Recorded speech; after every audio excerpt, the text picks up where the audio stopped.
Podríamos decir, continuando la intervención de nuestro compañero, podríamos decir que aquí está entonces, en este lugar de la tabla, en el del presente y lo delimitado, la realidad. Que cuando se nace, algo se hace real, y cuando muere, deja de ser real. Ahora bien, entonces, otra vez, Salva, ¿qué categoría temporal modal correspondería a lo apeirón ausente pasado futuro? Si a lo presente delimitado correspondiera a la realidad, ¿qué correspondería? ¿No oigo? Lo irreal, y dicho lo irreal en positivo, no solamente, porque nos vuelve a decir lo mismo, nos vuelve a decir, es no real. Y lo que no es real, afirmativamente hablando, ¿qué es? Desde este punto de vista. Ideal referiría a que solo estuviera en la mente. Todavía no sabemos, parece que todos están en algún lenguaje, las determinaciones delimitadas también en algún lenguaje de receptividad para poder ser presentes, ¿verdad? ¿Presentes para quién? Porque lo de presentes en sí misma o en sí mismo ya sabemos que no, vamos, ya sabemos que es una suposición, en realidad, es decir, una suposición no justificada. ¿Qué decimos nosotros de lo que no es real? Desde luego que es irreal, pero sí, ¿qué es? ¿Qué decimos que es? Sí, afirmativamente. El pasado y el futuro y lo ausente. Posible. Posible. Por lo tanto, entonces, aquí tendríamos la realidad y aquí la posibilidad. El paso de la posibilidad a la realidad y la vuelta de la realidad a la posibilidad, se nos dice, es necesario. Se dice que ocurre por necesidad. Ahora bien, más preguntas, ¿verdad? Y que a esto llamamos el orden del tiempo, se dirá al final, etc. Muchas preguntas, muchísimas preguntas, supongo, ¿verdad? Lo posible es, lo posible, lo presente, perdón, lo posible, lo pasado, lo futuro, lo que no es real, es, lo posible es, de acuerdo con nuestro texto, es el arjé. Es lo que tiene carácter principial, lo que tiene carácter de hegemonía y carácter no fenoménico, sino transfenoménico. Acordaros de la insuficiencia que habíamos detectado críticamente en el pensamiento de Tales, en la ambigüedad que ofrecía la respuesta del agua como arjé a las exigencias de encontrar un plano transfenoménico que respetara la diferencia ontológica, la diferencia epistemológica entre causas y fenómenos, entre principios y fenómenos, etc.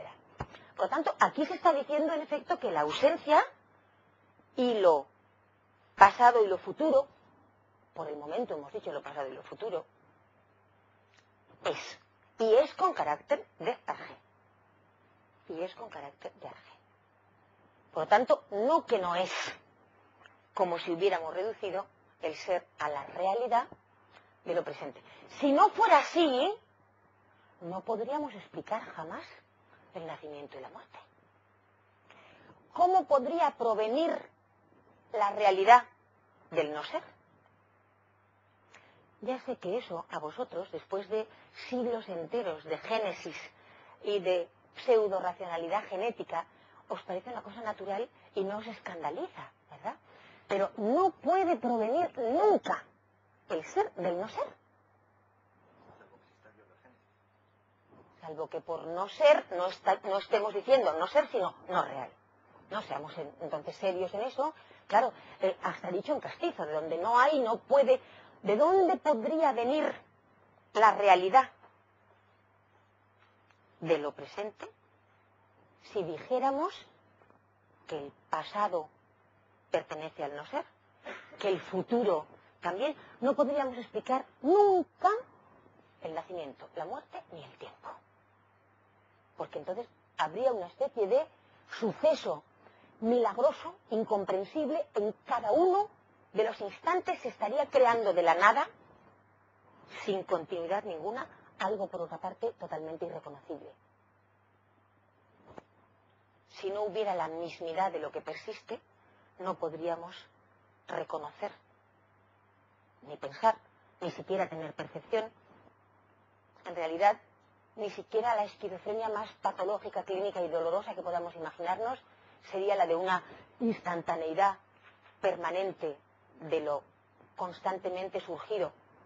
Cuando decimos milagrosamente, cuidado con el lenguaje, a través de una prepotencia permanente, no de ninguna explicación. Lo que no puede ser inteligido desde ningún sitio tendría que recurrir a un suprapoder para establecerse, y además a un suprapoder no compartible, no comunicable, no comunitario, ¿verdad?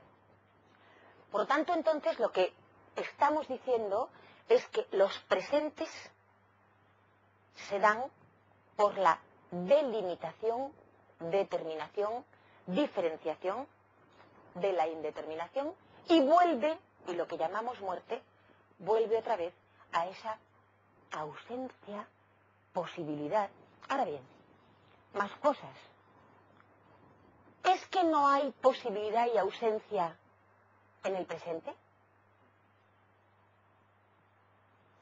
Vamos a dejar las preguntas que queráis, o hacerlas todas, las que nos suponga el primer párrafo, hasta ver si hay alguna implicación de respuesta o alguna indicación en las otras secciones que hemos dividido, y simplemente insistir en que, de todos modos, ese enunciado tiene que ser explicado, para no ser dogmático, irracional, autoritario.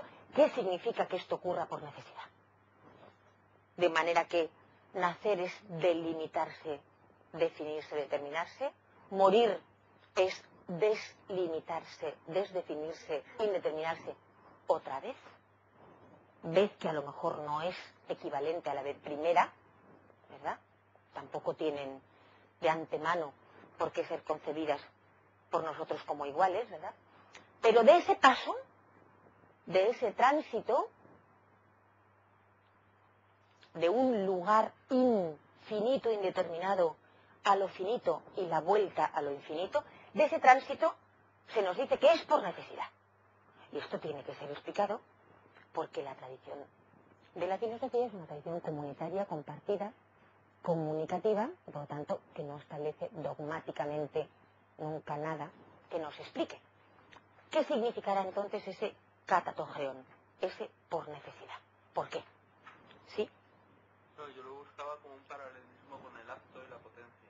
Entonces, el acto puede ser potencia. Que aparecerán. La potencia no puede ser acto. Cuidado, porque, aunque me parece estupendo, las nociones de acto y potencia que sin duda está estableciendo Aristóteles, ni siquiera estarán enteramente en Platón. Todavía para Platón, dynamis tiene mucho más que ver con fuerza que con posibilidad. Eso lo veremos en su momento. De todos modos, falta casi 2 siglos para que se establezcan.